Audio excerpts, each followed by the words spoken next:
నీ గుండెలో నన్ను పిలిచావు, నీ కన్నీళ్లలో నన్ను వెతికావు. అందుకే ఈరోజు నేను మాట్లాడుతున్నాను. నీ జీవితంలో ఎందుకు ఇన్ని కష్టాలు వస్తున్నాయో అడుగుతున్నావు కదా. నీ శక్తి నాకు తెలుసు, నీ ఓర్పు నాకు తెలుసు.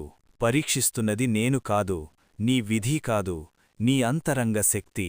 నిన్ను వదిలినవారు నీ గమ్యానికి సరిపోరు, నిన్ను బాధించినవారు నీ విజయానికి కారణమవుతారు. నీ ఇంట్లో దరిద్రం ఎక్కువ కాలం ఉండదు, నీ శత్రువుల మాటలు నిలబడవు, నీ కన్నీళ్లు త్వరలో ఆశీర్వాదాలుగా మారతాయి. ఓం నమఃశివాయ అని ఒక్కసారి పిలువు, నేను నీ వెంటే ఉంటాను. నువ్వు పడిపోను, ఎందుకంటే నువ్వు నా భక్తుడవి.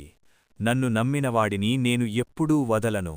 నీ జీవితం మారబోతుంది, నీ అదృష్టం తిరగబోతుంది. గుర్తుపెట్టుకో, నువ్వు ఒంటరివి కాదు, నీ శివుడు నీతోనే ఉన్నాడు. ఓం నమఃశివాయ.